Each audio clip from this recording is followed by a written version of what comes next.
Hey, everybody. One of the greatest things that I get to do is to hear your questions and to do my best to try to answer them. So I'm going to try to do that even though we're in the situation we're in. I know you've got some questions. I've seen them on your Google Docs and various places, and I'm going to try to answer as many of them as I possibly can. So let's get started. Justin asks, when will church gatherings be held again?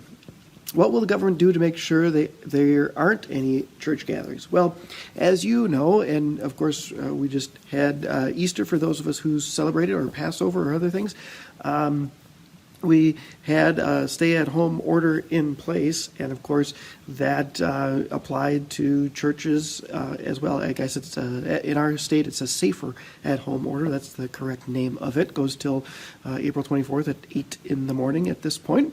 We'll see if the governor extends that or changes it before then. But that includes gatherings of more than 10 people or more. And so that includes churches. Now you might ask, well, wait a minute, I thought there was a separation between church and state as Thomas Jefferson described it. And of course, the First Amendment has an establishment clause and a free exercise clause.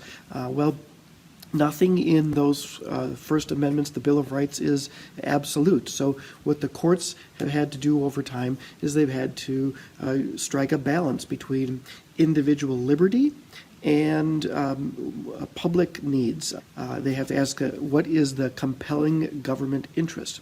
And so you have cases of... There was one case where people said, hey, it's part of my religion to have snakes. Another two guys said it's part of our religion to smoke peyote.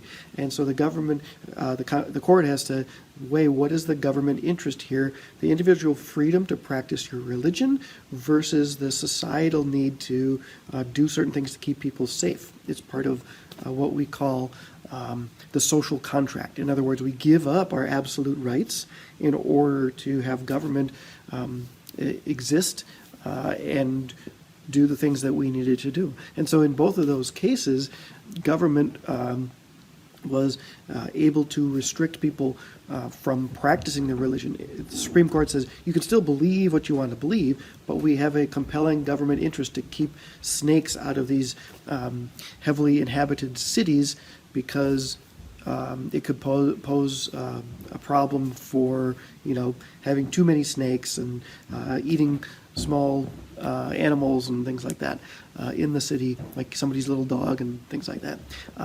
They had said there's a government interest. You can still believe that you want to smoke peyote. However, there's a compelling government interest to not protect that as part of your freedom of religion. States can still, and localities can still make laws against it or in favor of it.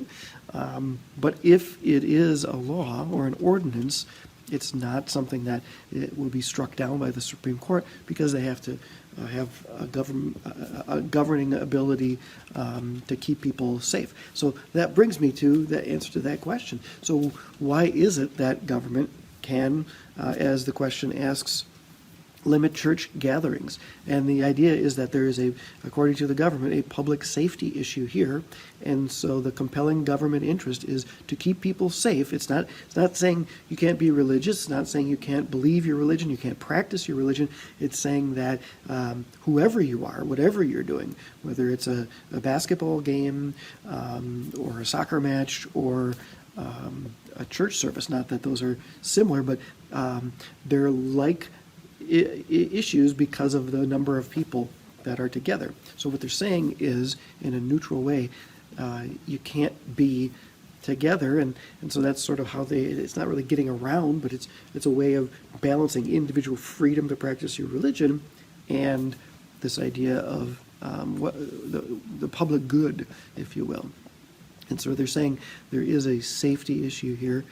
So when is that going to change, right? That's what the question says. When is that going to change? We don't know, right? That's the only answer that you can give right now.